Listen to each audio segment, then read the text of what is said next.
Handa ka na bang manood at makinig? Kasama mo palagi si Teacher Arlene. Handa ka na bang manood at makinig? Kasama mo palagi si Teacher Arlene. Halina at matuto ng bagong aralin. Halina at matuto ng bagong aralin. Hi kids! Teacher Arlene is here. Welcome to our YouTube channel, Teacher Arlene. Nakasubscribe ka na ba? Kung hindi pa, please do like, share, and subscribe para lagi kang updated sa ating mga videos na aking i-upload para sa inyo. Pindutin na rin ang notification bell. I-share na natin ang video na to. Tayo ay nasa MAPE 1, Arts 1, Week 3 to 4, Quarter 1. At ang ating pag-aaralan ay mga kagamitan sa pagguhit. Mahilig ba kayong gumuhit? Ating alamin kung ano ang mga kagamitan na maaari nating gamitin. Umpisahan na natin. Pagkatapos ng module na ito, ikaw ay inaasahang makagamit ng iba't ibang mga kagamitan o materyales sa pagguhit. Lapis, krayola, piraso ng uling, patpat sa iba't ibang papel, sinamay, mga dahon, mga balat ng kahoy, at iba pang mga lokal na materyales upang makalikha ng drawing tungkol sa iyong sarili, tungkol sa iyong pamilya, tahanan at paaralan bilang pagpapahayag ng iyong sarili. Tandaan natin mga bata, ang pagguhit ay isang anyo ng sining biswal. Pag sinabi nating biswal, ito ay nakikita ng ating mga mata, kung saan gumagamit ang isang tao ng iba't ibang instrumento o kagamitan sa pagguhit para magkamarka sa isang patag na medium. So, medium, ito yung pinagguguhitan niya na, no? Yung mga kagamitan na ginagamit niya para makaguhit. Kabilang sa mga ito ay ang lapis, krayola, piraso ng uling, patpat, sa iba't ibang papel, sinamay, mga dahon, mga balat ng kahoy, at iba pang mga lokal na materyales upang makalikha ng guhit. Dahil madali lang makahagilap ng kagamitan sa pagguhit, isa ito sa mga pinakalaganap na kasiningan. Narito ang mga halimbawa ng mga kagamitan na maaari nating gamitin sa pagguhit. Narito ang mga ilan sa mga kagamitan na maaari nating magamit sa pagguhit. Kilalanin natin ang mga ito. Sinamay, charcoal o uling, dahon, dahil mayroon itong katas na maaari nating gamitin sa pagguhit. Lapis, watercolor, ito yung kulay brown kanina mga bata, ito ay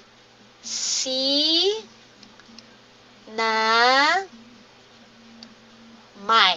Okay, so nakita nyo, maliliit na titik. Tapos, pagdating dito sa kabila ay yung may buntot. Yan, yung letter Y. Sinamay. Ito naman, alam na alam nyo to. Ito ay ang ating palaging ginagamit sa pagkukulay. Ito ay crayola. Okay, color o crayola. Next natin ay, ano yan? Alam na alam nyo na yan. Ito ay lapis. Okay, suot natin ng maganda. Alright, next. Number 4, ito ang tinatawag nating charcoal. Yan, charcoal. Ayan, charcoal. At ito naman ay dahon. Yan. So, pwede natin igamitin sa pagguhit gamit ang katas nito, mga bata. Ayan, dahon. Okay? Next, lagyan ng check ang patlang kung tama ang isinasaad ng pangungusap at X naman kung mali. Sulat ang sagot sa iyong sagot ang papel. Bawal sulatan ng module upang magamit pa ng susunod na grade 1. Okay, kaya meron tayong answer sheet o kaya sa notebook nyo. Unang bilang. Okay, number 1. Ang pagguhit ay isa sa mga pangunahing anyo ng sining. Yes, kasi ito yung pinakalaganap at madaling hagilapin sa paligid. Kagaya nung unang panahon niya, alam nyo mga bata, bato lamang. Bato, tapos sa pader, nakakasulat na, nakakaguhit na yung ating mga ninuno. Ayan. Number 2, kailangan ng isang tao ang mga kagamitan upang makalikha ng guhit. Siyempre, kailangan niya ng gamit. Okay, so kung ano yung mga available dyan sa paligid natin, pwede na yun. Kagaya ng dahon. Katasin mo lang yan. O kaya, ukita mo yun ng patpat. Makakasulat ka na doon. Bato at pader. Yan. Pero ngayon, wag natin gagawin. Baka tayo mapagalitan, no? Okay, number 3. Maaari kang makaguhit o makagawa ng likhang sining sa pamamagitan lang ng lapis. Okay. Yes. Pwede yun. Pwedeng lapis, no? Makakaguhit ka na. Kaapat na bilang, ang mga dahon, balat ng puno at sinamay ay pwede ring gamiting pangguhit. Opo, pwede. Yan. Next, number 5. Ginagamit ang Crayola at piraso ng uling sa pagguhit. Yes, kaya meron tayong charcoal painting o kaya ay crayons. Pagko-color natin gamit ang crayons o Crayola. Okay, gawain sa pagkatuto bilang 4, iguhit ang paboritong parte ng iyong bahay.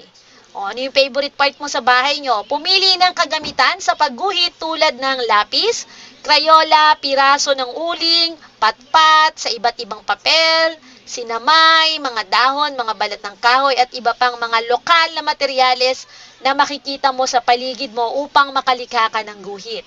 Gawin ito sa isang malinis na papel o kaya sa bond paper.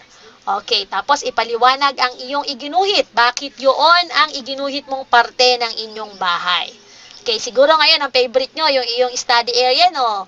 Kung saan pinaganda ni nanay ang iyong pwesto sa iyong pag-aaral. So, meron kang maliit na classroom sa inyong bahay. So, pwedeng yun ang i-drawing mo. Tapos, ilagay mo kung bakit. So, syempre, doon ka nag-aaral. Okay, gawain sa pagkatuto bilang 3, iguhit ang larawan ng inyong tahanan gamit ang Crayola. Okay, so, gamit ang color naman, idodrawing mo ang inyong tahanan. Okay? Next ay, paano mo ilalarawan ang iyong pamilya? Iguhit ito sa pamamagitan ng lapis at ilarawan ang iyong iginuhit. Okay, so idodrawing mo naman ang iyong pamilya. So, una, parte ng bahay na gusto mo. Ikalawa, drawing ang inyong tahanan. Ikatlo ay iguhit ang iyong pamilya. Okay? Kayang-kaya, ha? At binabati ko kayong lahat mga bata dahil natapos na natin ang week na ito. Sana ay marami kayong natutuhan, isa puso at isa isip natin ang ating mga natutuhan. Muli, ako si Teacher Aileen na palagi kang sasamahan sa ating mga aralin. At laging tatandaan, mag-aral mabuti dahil ito ang susi sa iyong tagumpay. Bye for now! Keep safe everyone! Mwah!